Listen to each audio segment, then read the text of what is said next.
meeting is called to order. This afternoon, we are going to listen to the updates on Typhoon Ruby by DOST. We'll give an update on Typhoon Ruby, our forecast, possible storm surge. Kanina pong umaga ay namataan po si Typhoon Hagupit or tawag po nating Ruby nung pumasok siya ng Philippine Area of Responsibility nung west-northwest with 20 kilometers per hour.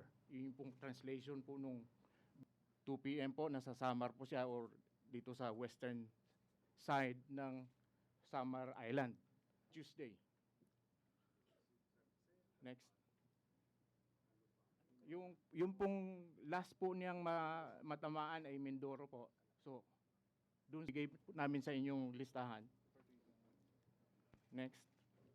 Ito yung sako po ng pula. So, ito yung hangin na taglay nung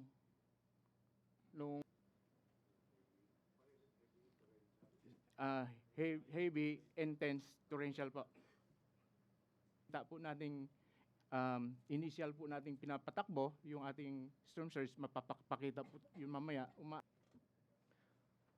Okay, Mr. President, I'll be presenting about the preparations for flood, storm surges, and landslides. I'll be starting with the flood data that we have, and then the landslides, and then the storm surges. Okay. The readily available data that we have are for flood hazard maps available for Halaur, Panay, and Ilog, Halibangan river systems for different types of rainfall scenarios. Those that are weak, 5-year rain return, up to one we have modeled, and we have an early warning system for this.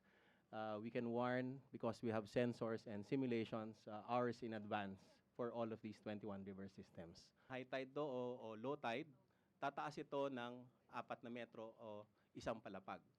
Noong Tacloban po, noong Yolanda, ang ating storm surge height prediction ay nasa 5 to 6. Meron pong umaabot SS4 or storm surge 4 that refers to Gayolanda na storm surge or 5 meters. Next slide, please. Yung rainfall, no? Itong flooding areas, yung storm surge. Put together with the boundaries of the barangays. It can be found in the website beta.noaa.dost.gov.ph. Yung ibang gustong mag-replenish, hindi sila maka-replenish ngayon. In fact, karamihan ng schools ngayon sa Tacloban, walang pasok ngayong araw. Sabi ko, may araw pa ngayon eh. Diskwento Caravan, okay. Kung may problema sa transport, can the Navy provide? Kaya umabot sa area nito before the storm hits niya? Nagpakicheck nga. CS. Kung kaya LST, Coast Guard can provide. We have a vessel in Manila, sir, but I don't think abot pa siya, sir. Yung mga LST, cannot? The loading plus the transport, baka mag-samibong po somewhere in... Kung safe sa Lipa, sir, Batangas, yung training command, sir. Pakicheck na muna kung feasible, pero we want to bring in a lot more supplies para ma-tap down yung panic buying tsaka yung hoarding. Yes, sir. Will ko, sir. Okay. GUs already have been alerted and they already went into their protocol, yung tinatawag naming Alpha, Beta, and Charlie, Alpha, Bravo, and Charlie protocols. Yung nasa red band.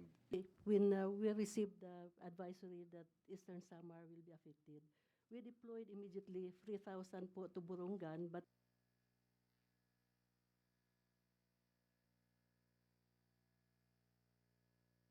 Asking our regions. Ikot ito bang yung transmission towers na implement na yung lines na yung can separate? Wala pa tayo doon. Experimental yan, Mr. President. Nire-research pa yan. Pero Ganun po. Opo. So sa ngayon, sir, is 205 kilometers per hour yung sustained winds. None points? Questions, suggestions, comments, issues? Okay. Yung either the executive secretary or myself will always be available. There are developments. Keep us